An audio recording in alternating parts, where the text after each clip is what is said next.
অনেকেই বলে ভাড়া বাড়িতে মন জোগাতে নেই, কারণ আজ আছি আবার দুদিন পর চলে যেতে হবে, কিন্তু আমি সেটা পারি না। একটানা 4 মাস ধরে আমি এই অন্ধ্রপ্রদেশে আছি। একটানা দিনের পর দিন থাকতে থাকতে ছোট ছোট অভ্যেস, রোজগার ব্যস্ততা আর কিছু সুন্দর সুন্দর মুহূর্ত জড়িয়ে যেতে যেতে অজান্তেই একটা মায়া তৈরি হয়ে যায়। যেমন এই ভিডিওটি হচ্ছে গত রবিবারের। আমি ভোর 5টায় উঠে নামাজ পড়ে রান্নাঘরে সোজা চলে এসেছি। আজকে ব্রেকফাস্টে বানাবো সুজির বন্ডা। রবিবার একটু স্পেশাল কিছু বানানোর চেষ্টা করি। এখানে 2 কাপ জলে একটু তেল, লবণ, লঙ্কার গুঁড়ো আর মৌরি আর কালো জিরা দিয়ে সুজিটাকে সেদ্ধ করে নিয়েছি। এবার আটার মতো ভালো করে একটা ডো বানিয়ে নিয়ে তারপর গোল গোল করে নিয়ে ভাজলেই এটা রেডি হয়ে যায়। এটা চাটনির সাথে খুব সুন্দর লাগে। খুব বেশি কড়া করে ভাজলে আবার ভালো লাগে না, জাস্ট হালকা এপিট ওপিট লাল হয়ে আসলে তুলে নিতে হবে। যাই হোক, কালকে যে ভিডিওটা তোমাদের সাথে শেয়ার করেছিলাম, অনেকেই অনেক ভালোবাসা দিয়েছো আর অনেকে জানতে চেয়েছো আমি অন্ধ্রপ্রদেশের কোথায় থাকি। তো আমি থাকি অন্ধ্রপ্রদেশের গুন্টুর ডিস্ট্রিক্টের একটি গ্রামে। অনেকে অন্ধ্রপ্রদেশ থেকে আমার ভিডিও দেখছো আর ভিডিওতে রেসপন্সও করছো, আমার খুব ভালো লাগছে। তো অবশ্যই চ্যানেলটিকে সাবস্ক্রাইব আর ফেসবুক থেকে দেখলে পেজটিকে ফলো দিয়ে পাশে থাকবে। আর দেখো, সাউথ ইন্ডিয়ানরা যেভাবে চাটনি বানায়, টমেটো, কাঁচা লঙ্কা, পেঁয়াজ কুচি, রসুন,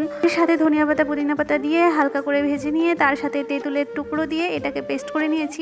কারি পাতা, জিরে, রাই ফোড়ন দিয়েছিলাম। আর চলো ব্রেকফাস্ট প্ল্যাটারটা রেডি করি। আমি এখানে দিলাম সুজির বন্ডা, একটা রুটি, চাটনি আর এখানে আম কেটে দিয়েছিলাম।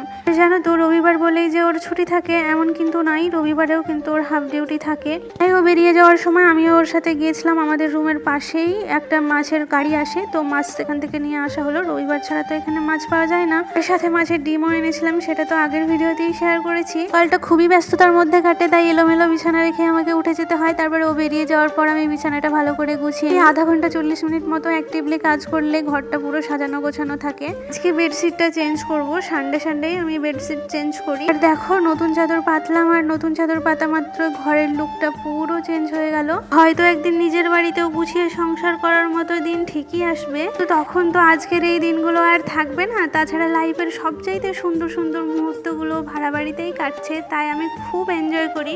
আর এই ভাড়া বাড়িকে আপন করে নিতে আমার কোনো সমস্যা হয় না। এবার চলে আসলাম দুপুরের লাঞ্চ রেডি করতে। আমাদের ওয়েস্ট বেঙ্গলে বাঙালিদের মতো অনেক পদের রান্না এখানে কেউ করে না। এখানে মানে যখন আমি হায়দ্রাবাদ ছিলাম তখনও দেখেছি, আবার এখানে অন্ধ্রপ্রদেশে এসেও দেখেছি। তারপর 2টো ছাড়া কেউ এখানে 1000 পদের রান্না করে না। তো আমিও এখানে 2টো, ম্যাক্সিমাম 3টে এইরকমই করি। এবার কিছু টুকিটাকি কাজ ছিল, সেগুলো গুছিয়ে রেখে টানা একটা ঘুম দিয়েছিলাম। ঘুম থেকে ওঠার পরে এই যে ড্রাগন ফল একটা খেয়ে আমরা বেরিয়েছিলাম একটা গ্রামের দিকে। ড্রাগন ফল এখানে 100 টাকা কেজি। মা বলছিল ওয়েস্ট বেঙ্গলের তুলনায় এখানে দামটা কমই আছে। তো এগুলো খাওয়ার পর রুমে বসে বোর হচ্ছিলাম। তাছাড়া সারা সপ্তাহ আমি রুমের মধ্যেই থাকি, কোথাও বেরোই না। তার জন্য একটুখানি রবিবারে একটু ঘুরে আসার চেষ্টা করি। ওরা মানে কোনো রেস্টুরেন্ট, শপিং মল নয়, একটু বাইকে করে যাই আর ঘুরে চলে আসি। ঘুরে যে গ্রামে আসি তার পাশের গ্রামে গিয়েছিলাম। আর এই যে দেখো, এখানে বাড়িতে হেলদি নাটক চলে, কিন্তু রাস্তায় বেরোলে আবার ভুলে যাই। এই পানিপুরি দেখে পানিপুরি খাওয়ার খুব ইচ্ছে হচ্ছিল। আর এখানকার পানিপুরি খেয়ে তো অতটা শান্তি হয় না। এই যে জলটা, এটা টক জল নয়, এটা মশলা পানি, তার জন্য অতটা শান্তি পাই না। এ হোক, এই গ্রামে যা যা দেখেছি সেটা আগের ভিডিওতেই শেয়ার করেছি। যারা ভিডিওটি দেখোনি তারা অবশ্যই দেখে এসো।